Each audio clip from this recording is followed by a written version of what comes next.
Desde luego es muy extraño. Por una parte, es casi ciencia ficción. Todos tememos a la muerte y cuestionamos nuestro lugar en el universo. La tarea del artista es no sucumbir al desespero, sino buscar un antídoto para el vacío de la existencia. Y usted tiene una voz clara y potente, no sea tan derrotista. Remiendos Podcast, parchando rotos, surciendo ideas. Entonces, continuando con lo que dejamos en el capítulo anterior, está la posibilidad y está ese famosísimo dicho de es que la ira vence al miedo, ¿no? La ira es hija del miedo, como lo dice Nussbaum en uno de los apartados. Y acá lo quiero rescatar una de las nociones que tiene Galeano, y es que él dice: los cautivos del miedo no saben que están presos, ¿sí? Llega un momento del miedo donde usted, como la canción de Consulado Popular, me mamé, ¿sí? De estar parado indecente. Usted llega a un momento donde ya ha vivido tanto tiempo con miedo que usted se emberraca y se sale de los chiros, como dicen las abuelas, y ya no le importa morir. O sea, ni siquiera venció el miedo. Usted aprendió tanto a convivir con él que ya es parte de usted, y usted aún con miedo actúa, no como los soldados que lo dejan de un ladito y van, sino que a usted le tocó salir con miedo porque era vivir con dignidad o seguir viviendo con miedo. Entonces eso se fructifica en una ira que Nussbaum va a estudiar a profundidad, y ella va a decir que esa ira política pues tiene muchas potencias, pero finalmente es una potencia que anula la democracia, ¿no? Porque la ira política terminó volviéndose muchas veces régimen, de hacer la Unión Soviética, ¿sí? Un ejemplo. O el terror en Francia, en la Revolución Francesa, en la primera. Entonces, ¿cómo ve usted esa salida de la ira? O sea, ¿es una salida posible? Porque de acá en adelante, en esta segunda parte, vamos a estar pensando eso: ¿cómo salir del miedo? Ya lo caracterizamos, lo fundamentamos un poco, qué clases hay, pero ¿cómo pasarlo? O sea, una de las posibilidades es la ira. ¿Usted cree que la ira le da a uno armas para salir del miedo, para dar un paso, el primero, que es el más difícil? Tal vez sí, pero creo que en el fondo igual, y como lo hemos venido diciendo, como lo dijimos también en el capítulo anterior, del miedo uno no se escapa. Y posiblemente esta fuerza, que no sé si decirlo de esta manera, pero se resemantiza, se resignifica en ira, puede ser muy problemática también, ¿no?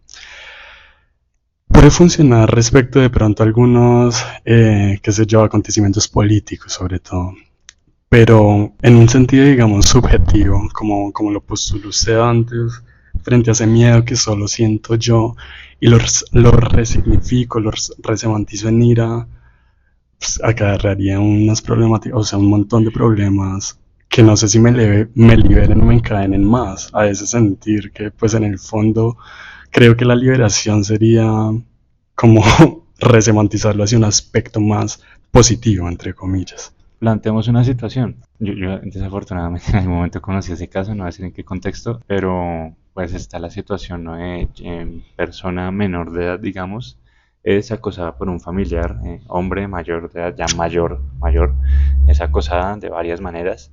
Esta persona en medio, o sea, atraviesa el miedo profundamente, y un día en el nacimiento, en el alumbramiento de la hija del miedo, que es la ira, pues toma un cuchillo y no se puede decir eso acá. ¿Cómo lo decimos? Y a la viva lavado. Entonces como que adiós el tío. Entonces ahí como que finalmente termina, o sea, es que esa es la gran diatriba, ¿no? Porque la ira lo puede llevar a ser libre también. Sí. En ese sentido, cuando usted es la única posibilidad. O sea, cuando no derrocar al presidente ni al rey, sino que usted está siendo víctima de una violencia y la ira es la única puerta de escape. Finalmente usted está cometiendo un delito, pues más que un delito, una falta a la humanidad, ¿sí? Pero usted está siendo libre. Entonces el precio de la libertad, sí, por supuesto, altísimo en todos los sentidos. Claro, ese es un sentido aceptable. Igual es una ira muy espontánea también en muchas ocasiones, ¿no? Es como el límite, o sea, dejar este lugar que dice Sofsky de inamovilidad, y hacer frente a eso algo. No sé si en ese momento se libera uno del miedo realmente, probablemente no, pero sí que lo carga en significado diferente. Hay sociedades que veo yo que ahí es donde se problematiza esta vuelta, porque eso es un lío gigante, porque ese miedo, entonces podemos decir que un miedo subjetivo para pues este tipo de situaciones que podemos Sí. describir de una u otra forma se puede justificar. Punto ahí, acción. ¿Sí? ¿Qué pasa cuando usted plantea eso a nivel más que social y político, a nivel filosófico o a nivel espiritual dentro de una sociedad? Le pongo el ejemplo. Hay un libro muy famoso de Peter Sloterdijk que se llama Ira y Tiempo. Una respuesta a ser y tiempo, él dice que no es el ser, sino es ira. Ir el tiempo. Que la ira ha movido la historia de Europa. ¿Sí? La primera palabra de la Ilíada es ira. Hibris. Sí. Sí. Entonces ahí está como la idea. Y por ejemplo, yo hace un tiempo estaba que lo anuncié en Instagram y nunca lo hice porque es que es re difícil hacer un curso en vivo. No sé si lo vio. Hay un curso de Roma en vivo, de la historia de Roma, Sí, de tremendo. la República. Lo tengo listo, pero es que no sé grabarlo. Es que no puedo, me queda grande. El punto. No temas. El punto es que la historia de Roma como tal, de la Roma monárquica, de la Roma, el reino de Roma, ¿sí? Empieza en el 753 con un hecho, la desdivisión entre Rómulo y Remo, ¿no? Rómulo manda para el lobby a Remo y pues el reino de Roma nace con el primer rey, que es Rómulo, ¿sí? A raíz de este hecho. De ahí en adelante creo yo que eso, pues, obviamente eso no sabemos si pasó, lo más posible es que no pasa. Pero hay un detalle y es que eso termina fundamentando el espectro, la visión cultural y la iniciativa como espiritual de Europa. Y yo no recuerdo, y si hay algún historiador titulado en el público que me comente y venga y me dé dos cachetadas, si es mentira, pero yo no me acuerdo de una fundación legítima de ningún territorio europeo. Toda la historia de Europa está manchada de sangre hasta los pies, ¿sí? Ujú. Entre la misma Europa, o sea, la fusión de las naciones, tal vez ha habido, no sé, un par en la mancomunidad polaco-lituana, tal vez, y Austro-Hungría. De resto, todo han sido guerras, mentiras, corrupción, traición. Entonces, viene esa herencia desde Roma, de fundar yo a través de la ira y de que el otro me ofendió, entonces yo le doy en la jeta y con eso ya lo quito del camino y de ahí para arriba monto mi imperio, ¿no? Con un Sí. poco la colonización viene a hacer eso. Ujú. Entonces, ellos hoy día, pues hoy día, no sé, las calles de Roma son más bonitas que las de Bogotá, eso es un hecho. Nos falta ira como sociedad. A Colombia le falta ira.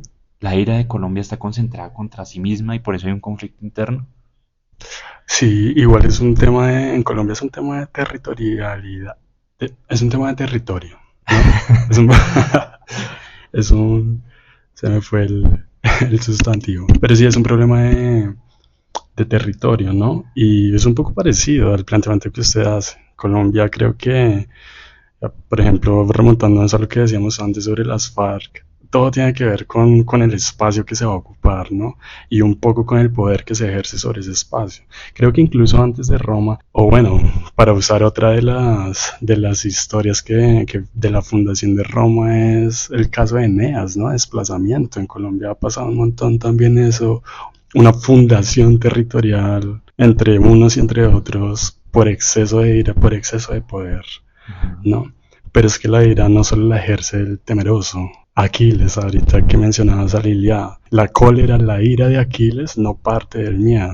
Entonces es una ira que también, digamos, tiene una raíz que choca con una ira que sí parte del miedo. Es ahí donde se genera esa pugna, ¿no? Esa pugna territorial también, por ejemplo, acá en Colombia, que por supuesto es un país con una ira y con un miedo además, con este contraste de iras, pues, que están en pugna constantemente. Hay algo fundamental en lo que usted dice, es que Nussbaum menciona en una parte, que es una aclaración brutal, y es que el reino británico, un abogado brillante según ella, pues brillante en términos de utilitarismo del británico, se ingenió la forma de que un desplazamiento forzado no fuera un desplazamiento forzado en el contexto del colonialismo británico del siglo XIX. En Australia específicamente, un abogado se inventó la figura de tierra nullis. Tierra nullis es la tierra no cultivada por los locales, ¿sí? Si hay tierra Ujú. nullis y hay comunidades cerca, esas comunidades no son tenidas en cuenta como sujetos políticos porque no han cultivado, por lo tanto se entienden como nómadas.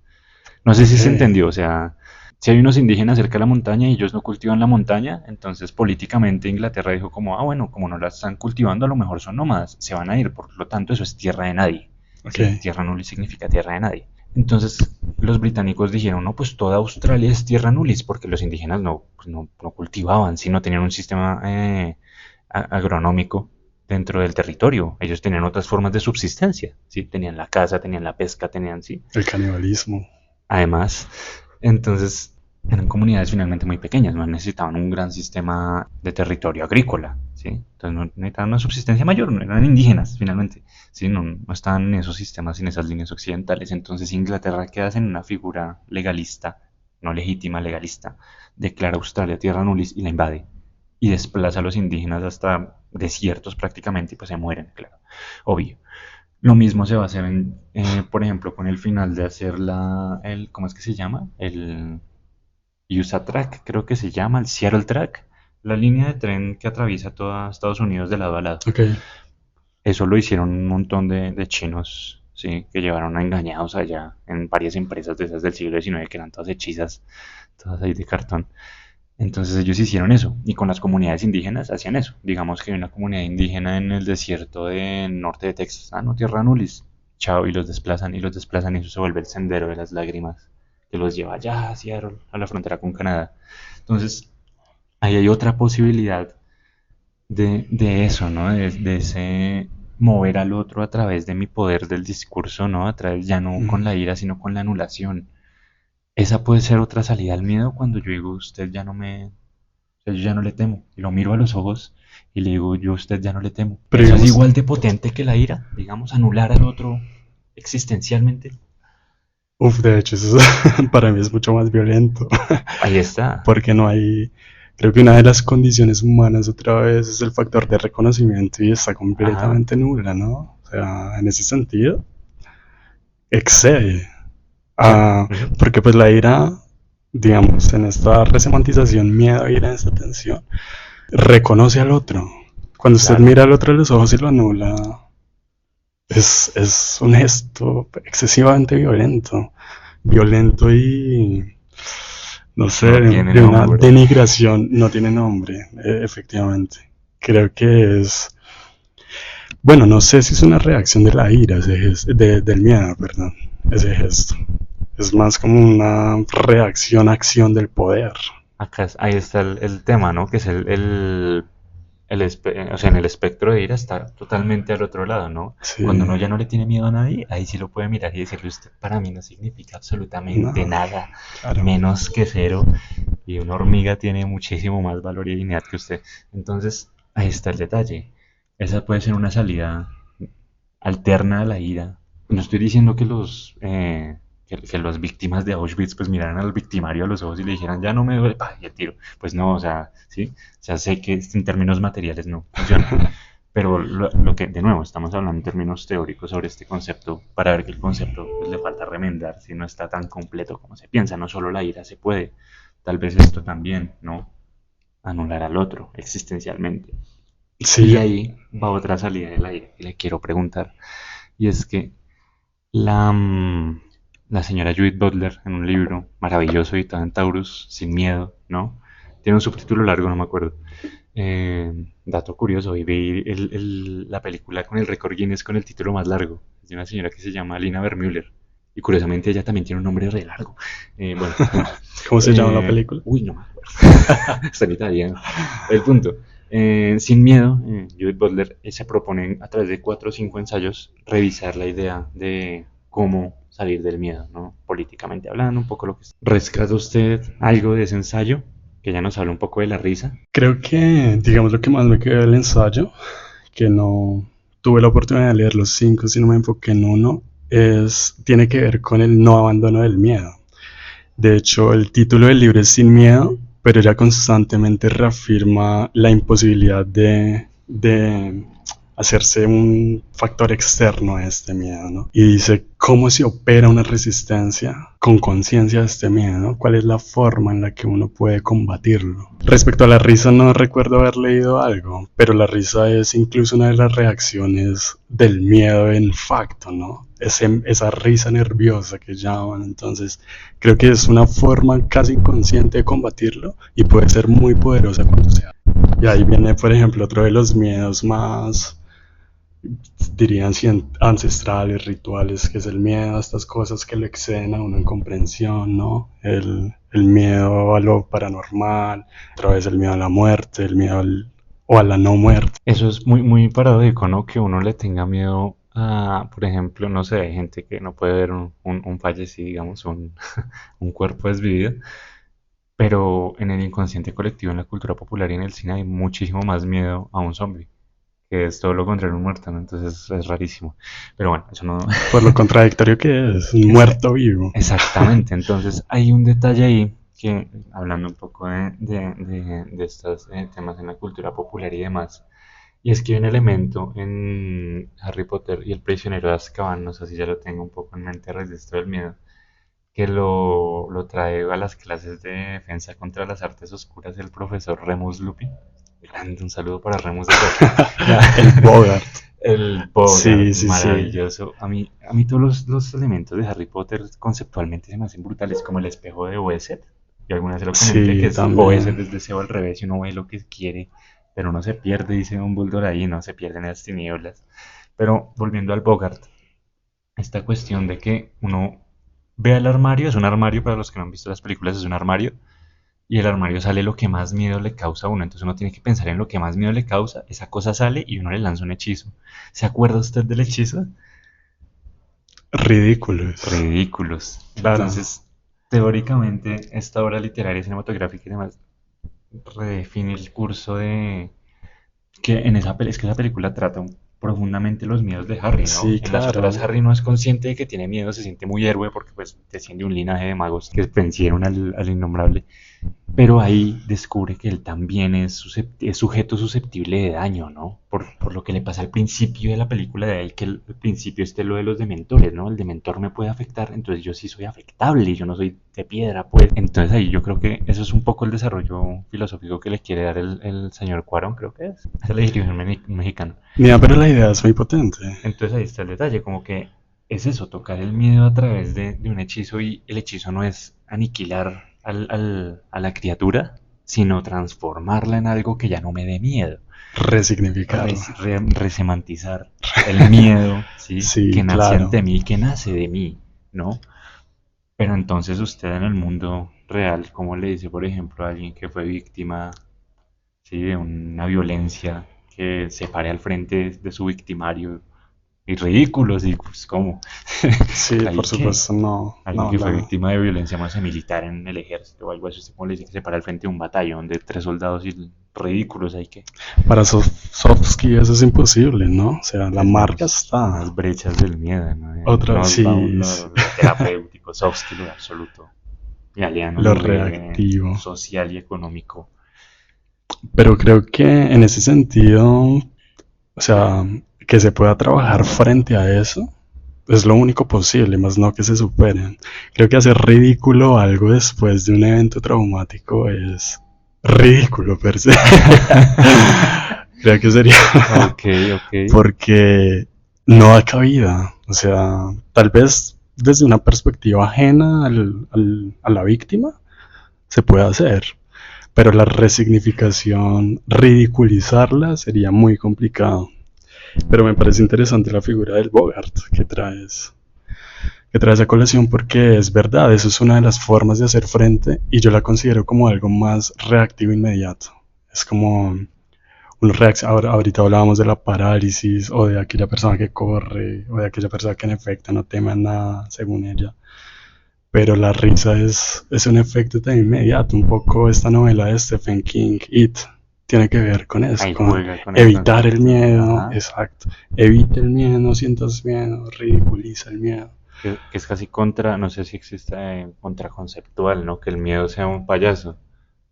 O sea, De hecho, eso es lo que lo hace más ominoso, diría Freud. eso es ominoso, es ominoso. Sí, sí, Sí, sí. sí, sí, Hay porque es miedos contradictorio, es como el autómata, ¿no? Esa figura de aquel como cuerpo que no Sofía, debería moverse, pero se la mueve. robot esa que es humana, que tiene como un... ¿Se ha visto?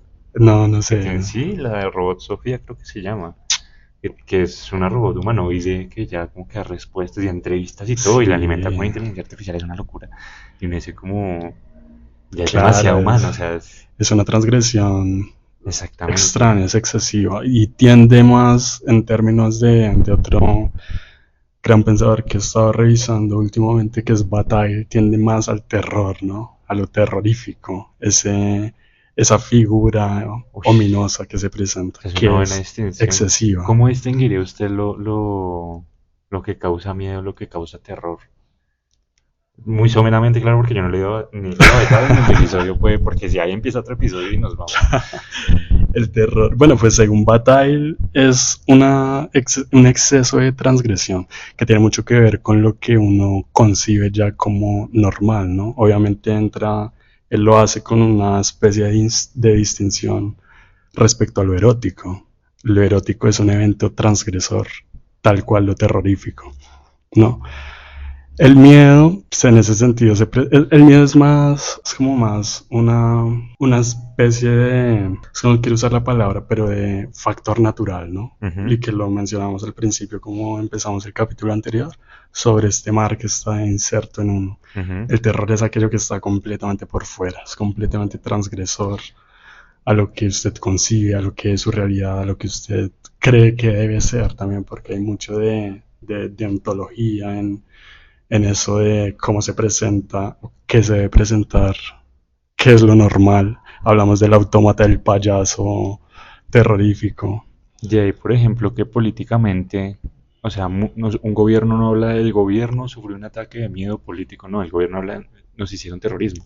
Terrorismo, El sí. terrorismo desborda todo límite político y ya no es considerado como una manifestación de disconformidad, sino una manifestación de odio, ¿no? O sea, Sí, desborda. totalmente. Entonces ahí está un poco esa noción del terror aplicada un poco a la idea que estamos hablando de un miedo colectivo, finalmente, ¿no? Pero está buenísimo eso.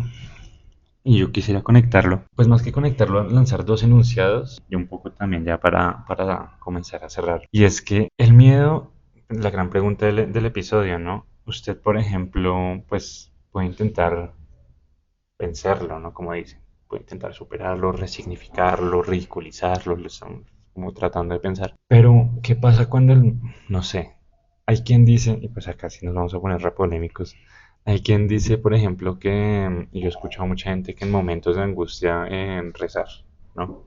El miedo se vence con fe. Ujú. Todo es posible para el que tiene fe. ¿Usted no cree que vencer el miedo con la fe es cambiar el objeto del miedo simplemente y considerar que hay algo más poderoso que aquello que me puede hacer daño inmediato, que es mi objeto de fe? Sí, claro, es cambiar miedo por miedo, un poco.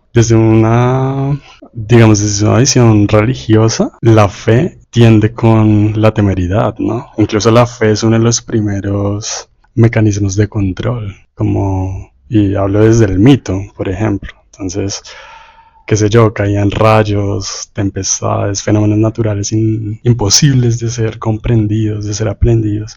Montas tú un aparato, bueno, más bien una figura de fe para darle un sentido, un significado, pero tiene que ver todo el tiempo con el miedo, porque la fe en un sentido es protector, pero al tiempo te castiga, ¿no? Si tú no pones la fe por sobre tu miedo, pues te va a castigar con algo peor. Es como, es como miedo por miedo. Ahora, ¿qué miedo es más fuerte, no? ¿A qué le temes más? Esa es una de las grandes preguntas que yo quiero que me gustaría que la gente se quedara con eso, ¿no? ¿A qué le temen más, ¿no? Que Sí, finalmente uno muchas veces se preocupa en la vida, no sé, por muchas cosas, ¿no? Lo que decíamos ahorita, por el fracaso, claro. por el rechazo, ¿no?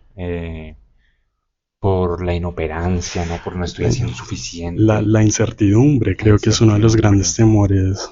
Sigamos exactamente.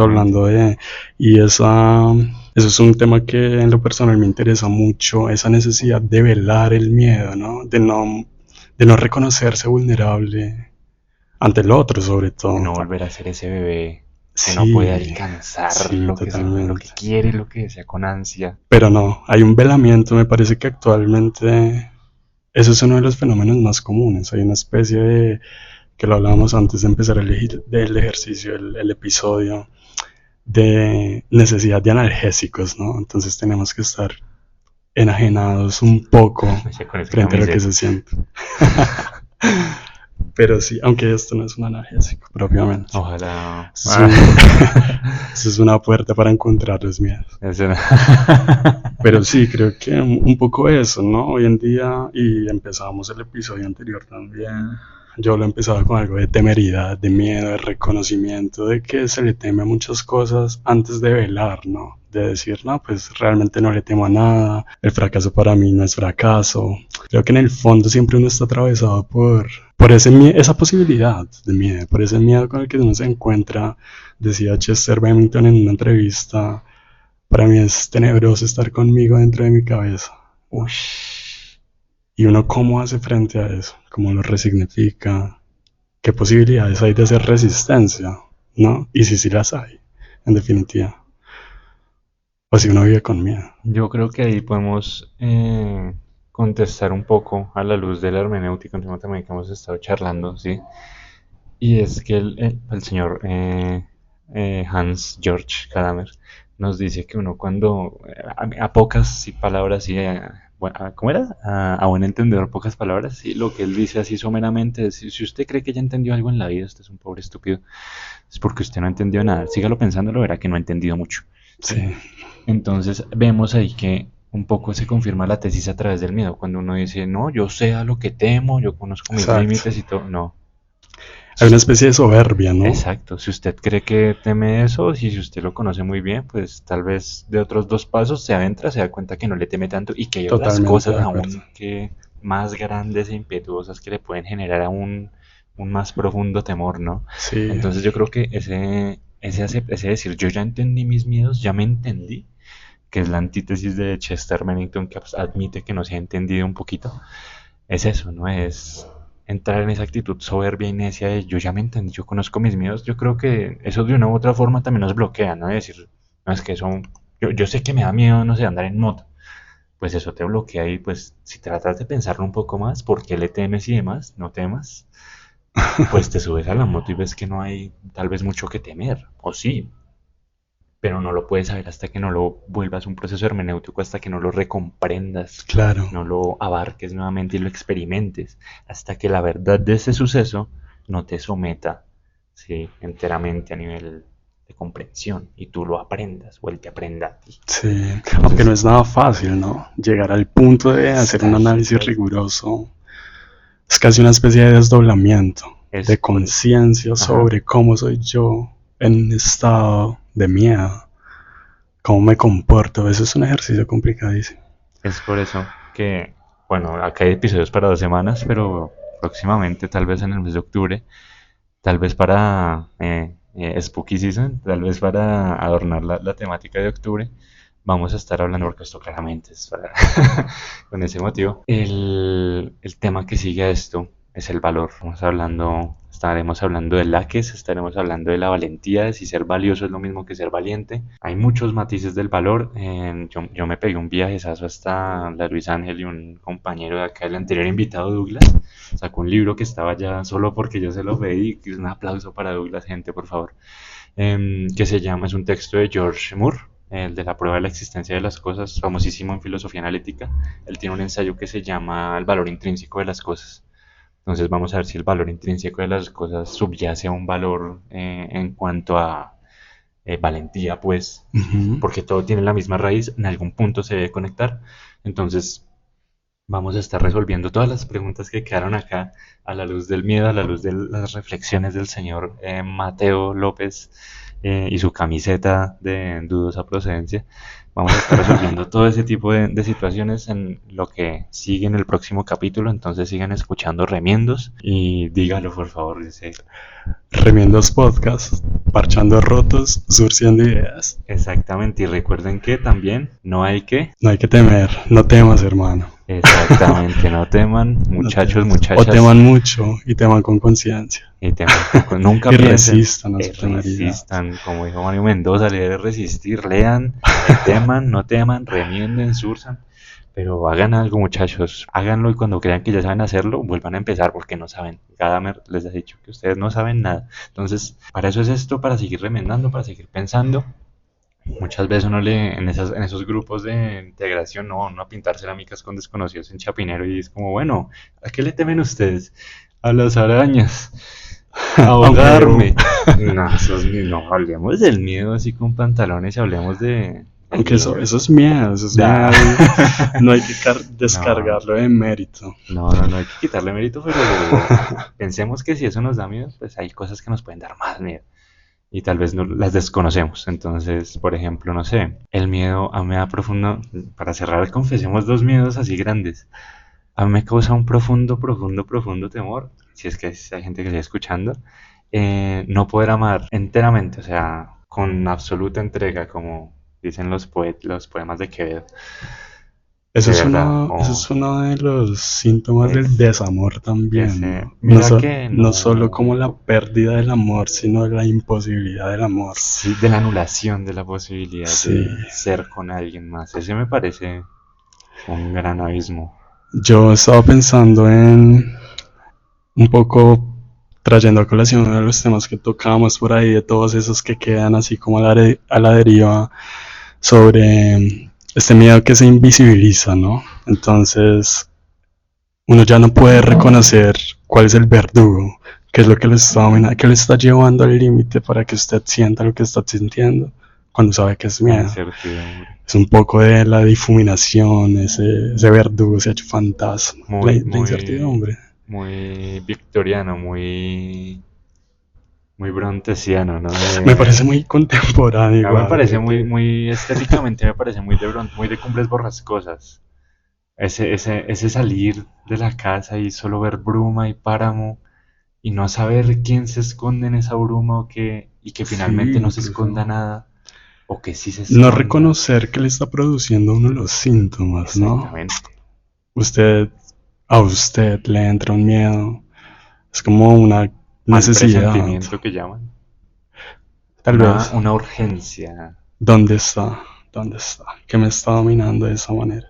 A eso le temo. Tal vez. Buen miedo. Incertidumbre. Voy a temerle eso también. Y al amor también le temo un montón. Bueno, gente, pillines, personas de internet, ¿qué más? Poetas, no poetas, ¿ya vi un poeta? No la he visto. Vamos a verla. Tengo miedo. Curamos el miedo a no volver a amar. Tengo miedo. Bueno, podemos poner ese audio para hacer. Tengo miedo. No me toque, tengo miedo. Muchas gracias por escuchar. Un saludo a todos los que siguen ahí, fieles. Un saludo a los que nos escuchan desde tierras europeas, porque hay un conocido mutuo que nos escucha desde allá. Sí. Un saludo al señor Mateo Fernández, al otro lado del charco. Un saludo al señor Felipe Onosa, a todos los fieles escuchas de esto. Y nada, gracias por estar acá. Gracias a ustedes. Un gusto. Un gusto compartir, divagar, ¿no? Vamos a brindar con agua. Salud. Entonces, la magia de la palabra, divagar un poco también. Entonces, eso, sigan escuchando, sigan pensando, sigan remendando y nos vemos por ahí por la calle, por el centro, por la séptima, por Kennedy, por Toberín, ¿por dónde más? Por Chapinero, por Chapi, por Teusaquillo y el río Tunjuelo, pescando allá los domingos en la mañana. Nos vemos, gente, que estén muy bien. Adiós. Gracias, adiós.